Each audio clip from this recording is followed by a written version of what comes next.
Sejam bem-vindos ao Portal de Luz. Nós hoje temos um ilustre convidado, o Dr. Décio Iandoli Júnior. Mas antes, vamos orar com Chico Xavier.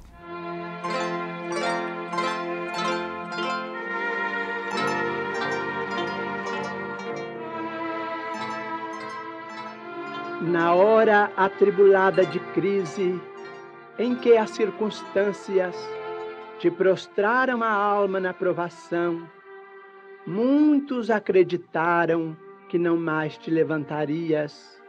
No entanto, quando as trevas se adensavam em torno, descobriste ignoto clarão que te impeliu a trilha da esperança laureada de sol. Na cela da enfermidade, muitos admitiram que nada mais te faltava senão aceitar o lance da morte. Contudo, nos instantes extremos, mãos intangíveis te afagaram as células fatigadas, renovando-lhes o calor, para que não deixasses em meio o serviço que te assinala a presença na terra. No clima da tentação, muitos concordaram em que apenas te restava a decadência definitiva. Todavia, nos derradeiros centímetros da margem barrenta que te inclinava ao despenhadeiro, manifestou-se um braço oculto que te deteve.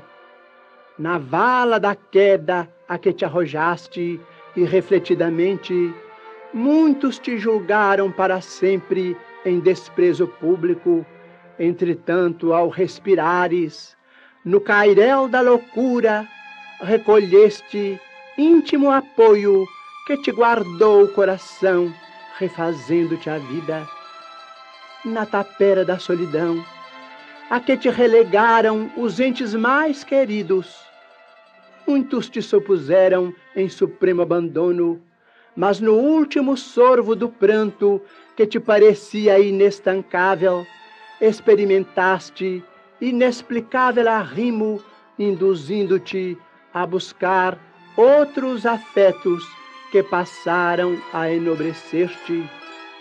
No turbilhão das dificuldades que te envolvam o dia, pensa em Deus, o amor onipotente que não nos desampara. Por mais aflitiva seja a dor, trará Ele bálsamo que consola.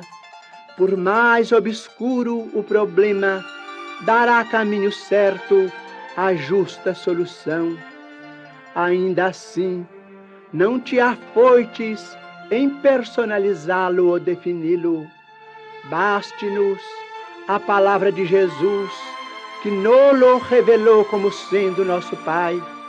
Sobretudo, não te importe se alguém lhe nega a existência, enquanto se lhe abrilhantam as palavras nas aparências do mundo, quando pudeste encontrá-lo dentro do coração nos momentos de angústia.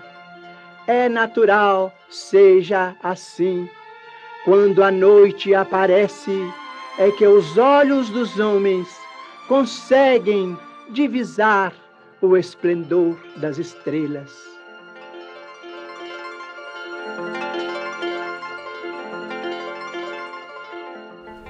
Dr. Décio Iandoli Júnior está de visita a São Paulo. Ele é médico, cirurgião, endoscopista, presidente da AME do Mato Grosso do Sul e professor da Faculdade Anhanguera do Mato Grosso do Sul. Dr. Décio, é um prazer tê-lo aqui conosco. Prazer é meu.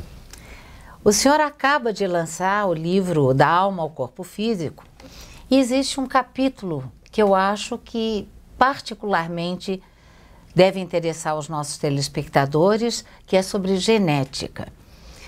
Dr. Décio, um dos temas abordados é fatalidade e destino.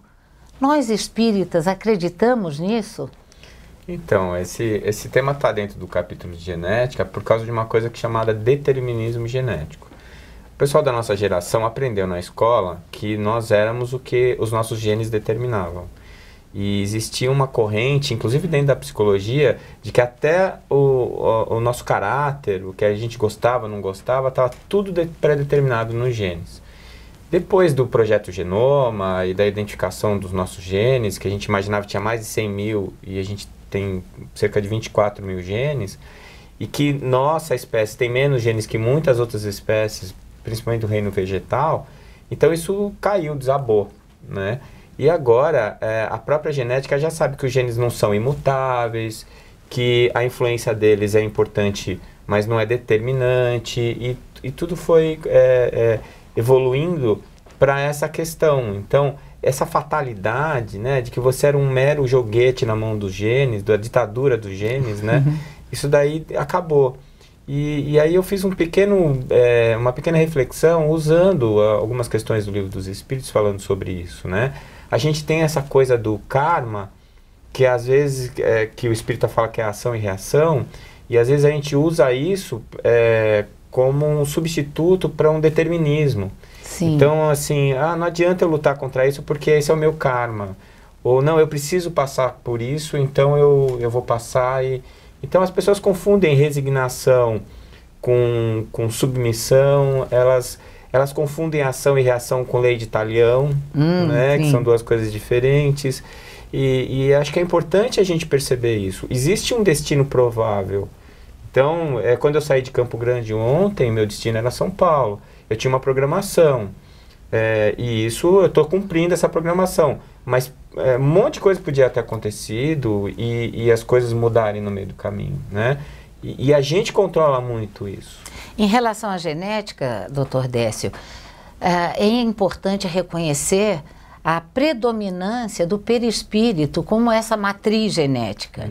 E que é mais importante até do que a própria genética, né? Na verdade, os genes que estão nas nossas células, eles já foram trabalhados pela organização perispirítica. Então, no momento que eu vou reencarnar, e que o meu perispírito, ele se liga àquelas células que trazem o material genético dos pais, né?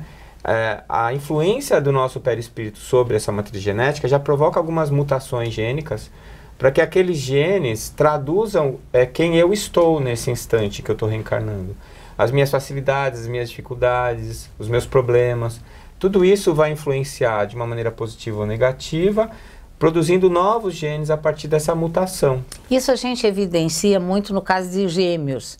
São gêmeos, têm a mesma herança genética, mas são bastante diferentes. São diferentes, inclusive biologicamente, né? As impressões digitais são diferentes, marcas de nascenças diferentes, e são pessoas diferentes, com gostos diferentes, desejos diferentes. Eles têm muita coisa em comum porque eles compartilham os genes, mas até a impressão gênica, a expressividade gênica, o que os cientistas têm chamado de etiquetas gênicas, né, os imprinted, são diferentes. Então são dois espíritos diferentes dirigindo um mesmo aparelho físico, né? As pessoas têm bastante dificuldade, doutor Décio, em entender o que é o perispírito. O senhor poderia nos explicar um pouco mais cientificamente? Então, o perispírito, ele recebe vários nomes, né? Eu fiz uma coletânea aí, tinha mais de 20 e tantos nomes, eu parei. Porque ele já é um conceito antigo e, ao mesmo tempo, revolucionário. E acho que a próxima etapa do estudo da medicina é o estudo do perispírito. É revolucionário para a ciência. Para a ciência, né? Então, acho que para traduzir, assim, o perispírito é o nosso corpo permanente, né? A gente estando encarnado ou não, a gente tem esse corpo que é o nosso veículo de manifestação da alma. Que é a matéria. O perispírito né? A alma é o nosso princípio inteligente. Então, ele se comunica a partir do perispírito. Então, é uma matéria sutil, que está numa outra dimensão, por isso o título do livro, né, do meu primeiro livro, Fisiologia Transdimensional, pensando em mais de uma dimensão coabitada pela nossa individualidade, né? E então ele é esse organismo, né? Que inclusive projeta, constitui o nosso corpo biológico, né? E neste perispírito estão impressas uma série de propriedades, de possibilidades, de capacidades que nem sempre estão manifestas quando a gente está encarnado. É como se assim, quando você vai mergulhar, por exemplo, para você estar a 40 metros de profundidade no mar, você pode estar lá? Pode, desde que você esteja com a roupa, com o escafandro. Só que esse escafandro, você coloca uma roupa de borracha que dificulta a tua movimentação, você coloca uma máscara que limita a tua visão, você põe uma luva que dificulta o seu tato. Então, o nosso corpo biológico é o nosso escafandro. Sim. E nós estamos aqui, 40 graus, a 40 metros de profundidade, vivenciando e trocando, mais limitados. O perispírito, ele tem uma percepção 360 graus, né? É muito interessante a gente ver os relatos dos pacientes que tiveram experiência de quase morte. E que eles estavam descolados do seu corpo biológico. E que mesmo assim percebiam o ambiente. A maneira como eles percebem o ambiente é muito interessante. Alguns deles falam, eu consegui ouvir várias conversas ao mesmo tempo e identificar todas e entender todas separadamente. Eu conseguia ver tudo que estava acontecendo ao meu redor 360 graus. Eu conseguia estar em mais de um lugar ao mesmo tempo. A minha consciência conseguia perceber vários ambientes ao mesmo tempo. Então, esse é o perispírito, né? É o nosso corpo de verdade. E que a gente plasma ele de acordo com a nossa vontade e capacidade também. Diante desse conceito, como é que ficam as pesquisas genéticas, a engenharia genética? Então, na medida em que a gente perceber que esses genes que a gente está observando, eles, na verdade, eles são uma ferramenta de manifestação da consciência e que existe toda uma programação biológica que trabalha isso de uma maneira dentro das células, dentro da citologia, que é uma coisa que a gente já conhece mais, a gente vai ganhar uma nova dimensão para esses genes. Mas o que a gente percebe, através da obra do André, é que o nosso corpo físico, na verdade, ele é um espelho do nosso verdadeiro corpo, que está plasmado no duplo etérico. Sim. Né? E nesse duplo etérico tem célula, tem gene. Né? A doutora Marlene me contou uma vez que num desdobramento, o André Luiz levou ela no laboratório para ela observar as células do perispírito. E que ela via as células, as mitocôndrias, e ela tirou uma série de dúvidas com ele nesse desdobramento. Né? No dia que ela me falou isso, eu tive um estranhamento, mas depois quando eu fui reavaliar a obra do André, toda vez que ele fala das células, do cérebro, ele está falando olhando o duplo etérico e não o corpo físico. Sim. Então, e que é óbvio que o corpo físico é o derivado e não a causa. É que a gente sempre inverte, né? A gente acha que o que está acontecendo aqui é que é a realidade. Ou seja, então a medicina, quando ela trata o corpo físico, ela está tratando só o externo, a expressão, quando o que tem que ser tratado é o perispírito. Mas assim, é verdade isso, mas é uma mão de via dupla. Então, às vezes, o que vem de fora e afeta o meu corpo biológico tem um impacto na minha alma e no meu perispírito. E eu preciso reagir a isso de uma maneira saudável. E às vezes não vem nada de fora e a minha desarmonia do sentimento desarmoniza o meu perispírito e desarmoniza o meu corpo físico. Ou seja, tem que haver uma integração entre espiritualidade e ciência e medicina. Exatamente. Eu falo que a medicina que só vê o corpo biológico é tão capenga quanto aquele que só pensa no vibracional. Então você vai para o centro espírita ou vai para alguma terapia espiritual vibracional, passe, ou todas essas outras terapias que têm sido muito estudadas aí, o Reiki, Jorei, qualquer terapia vibracional. Se você só fizer isso, você não está tratando a pessoa como um todo. Se ela está encarnada, ela precisa também cuidar do corpo físico. E só o físico também não funciona. Por isso que elas são complementares, né? Doutor Décio, muito obrigada pela sua participação no Portal de Luz. Muito obrigado a você. Vamos a um breve intervalo e voltamos em seguida com o Portal de Luz. A Creche Lar do Alvorecer é uma entidade assistencial mantida pelo Grupo Espírita Caibar Schutel. Localizada em Diadema, tem como propósito trabalhar pelo desenvolvimento de uma cultura de paz através da educação e da assistência a crianças, jovens e adultos. São 250 crianças atendidas diariamente. Conheça nossas atividades e colabore conosco pelo ideal de um mundo melhor. www.lardoalvorecer.org.br. O jornal Folha Espírita, fundado em 18 de abril de 1974, se dedica à divulgação da doutrina espírita. Saiba mais sobre assuntos atuais com o enfoque do espiritismo, além de entrevistas e artigos de diversos colunistas. Você pode escolher na versão digital ou impressa. Acesse e faça sua assinatura. www.folhaespirita.com.br. Voltamos com Maida no Momento Doutrinário. Olá, amigas e amigos do Momento Doutrinário, sejam bem-vindos a mais este encontro. Adelino da Silveira, no livro Chico de Francisco, conta que muita gente procurava o Chico em seu emprego e isto começou a causar-lhe problemas. Certa vez, uma senhora, em adiantado estado de perturbação, foi procurá-lo. O chefe de Chico não queria que ele atendesse ninguém em seu ambiente de trabalho e foi dito à senhora que o Chico estava em casa. Para a casa do Chico ela se dirigiu, sendo informada de que o Chico estava trabalhando lá na casa dele. E voltou novamente ao emprego. E disseram que o nosso amigo saíra a serviço. Ela resmungou qualquer palavrão e se foi. À noite, quando as portas do centro se abriram, a senhora avançou sobre Chico e deu-lhe inúmeros bofetões no rosto. Quando acabou de desabafar, através da agressão, falou com voz nervosa e trêmula. Está pensando que tenho tempo para andar atrás de você para cima e para baixo? E agora? Já para aquela sala e você vai me dar um passe, cachorro. A senhora sentou-se numa cadeira e ficou esperando. E Chico começou a pensar: Senhor Jesus, para se transmitir um passe, precisamos estar calmos, com o coração voltado para o amor do próximo. O Senhor sabe todas as coisas e sabe que não estou com raiva dela, mas ela me deixou num estado meio diferente. Ajude-me, Senhor. Então o Espírito de Emmanuel lhe aparece e diz: para ajudá-la, Chico, é preciso alcançar-lhe o coração. Converse com ela. E o Chico disse para a irmã em sofrimento: minha irmã, a senhora me perdoe ser uma pessoa tão ocupada. Não pude atendê-la em meu emprego porque meu chefe não permite. A senhora compreende? Estou ali para servir a empresa que me paga. Não posso perder aquele serviço porque tenho muitos irmãos para ajudar.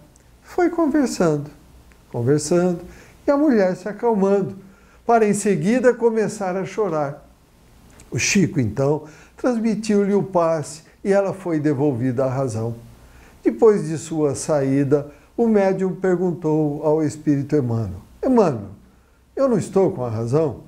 A resposta foi esta joia de caridade cristã: você, Chico, está com a razão, mas ela está com a necessidade. No outro dia, quando o Chico chegou ao serviço, estava com o rosto todo inchado. Seu chefe indagou o que ocorrera. Bati na porta. Ele então olhou por sobre os óculos e perguntou novamente: mas dos dois lados? Neste exemplo de Chico Xavier, fica claro o ensinamento de Jesus: fazer o bem sem olhar a quem. Reflitamos profundamente sobre esta lição. Obrigado pela companhia, saúde e paz e até o próximo encontro. Agora no Portal de Luz, Sandra Marinho em Educa Tua Alma. Por que será que algumas pessoas têm um temperamento marcado por explosões quase sempre infantis?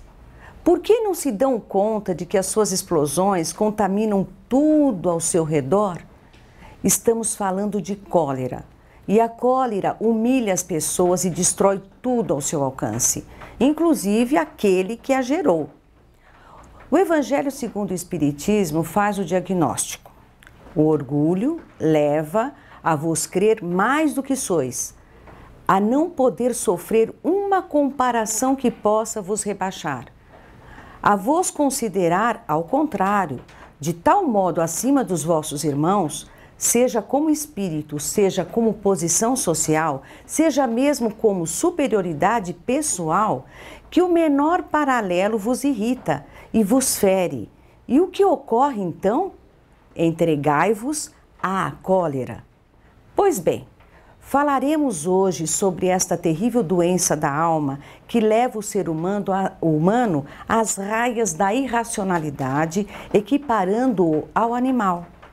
Hilário Silva nos conta no livro Almas em Desfile uma história real que ilustra com muita propriedade o que estamos falando. Conta que um homem de nome Antônio Sobreira era dono de uma pequena frota de caminhões e um dia, visitando sua mãe doente, esta o aconselhou a ter mais cuidado com a sua irritação. Era espírita e na reunião da véspera, um espírito que tinha desencarnado devido a um ato de imprudência conclamou a todos os presentes a lutarem contra a cólera. Assim, a senhora estava ali a aconselhar o filho que se mostrava muito nervoso nos últimos tempos. Antônio disse para a mãe não se preocupar e foi embora. Entretanto, mal saiu à rua, alguém o chamou comunicando que seu filho havia sido atropelado por seu irmão que estava dirigindo um de seus caminhões. Desesperado, chegou ao local onde viu uma aglomeração de gente junto a uma mancha de sangue no chão. Gritava: "Cadê meu filho?" Uma mulher respondeu que tinha sido levado ao hospital no colo da mãe, junto com 2 médicos que haviam passado momentos antes. Neste instante, chegou seu irmão Avelino. Estava transtornado, pedindo-lhe desculpas e explicando que estava dirigindo devagar, mas seu sobrinho atravessou de súbito e não deu para frear o caminhão. Antônio nada mais quis ouvir e foi para cima do irmão, gritando impropérios como: "Arranjei o caminhão para você a fim de matar a fome da sua família e você mata meu filho." Espancou violentamente o irmão, deixando-o prostrado ali, gravemente ferido ao chão. Enfurecido, pegou o carro e foi para o hospital, onde levaram seu filho. Já na portaria do hospital, sua mulher e seu filho, felizes, vêm ao seu encontro. "Ai, graças a Deus, nada aconteceu ao Toninho, nenhum arranhão sequer", disse-lhe a esposa sorridente. Meio tonto, Antônio começava a sentir o desespero do remorso. Perguntou pelo chão no asfalto, ao que sua mulher explicou tratar-se do sangue do Totó, o cachorrinho de estimação da família. Quanto aos médicos que o socorreram, eram veterinários que estavam de passagem pelo local. O nosso amigo Antônio só pensava nas palavras da mãe e chorava copiosamente de arrependimento e vergonha. É isto, meus amigos e amigas, guardemos conosco a lição. Se somos vítimas da cólera, está na hora de modificar nosso padrão de comportamento. Que tal começarmos por alterar a nossa forma irritadiça de pensar? Para isto é preciso introduzir primeiramente a paciência frente aos acontecimentos da vida. É preciso abrir espaço mental para o outro, saber ouvir os que nos cercam, abandonar a postura de primeiro da classe, de donos da verdade. Uma atitude simples, mas muito boa, é respirar fundo, contar até 10 antes da explosão. Isto ajuda a não cair nas malhas da exasperação, da macriação e da brutalidade que trazem sempre graves consequências à nossa saúde e à nossa vida em geral. Outro dia, uma amiga sugeriu mentalizarmos Jesus antes das nossas explosões, procurando vê-lo nas suas peregrinações enquanto estava na terra, andando às margens do mar, nas montanhas, quando discorreu sobre o Sermão da Montanha junto às criancinhas. Sem dúvida, este também é um antídoto poderoso contra as explosões de cólera. Um grande abraço e até o próximo encontro. Portal de Luz volta na próxima semana. Muito obrigada.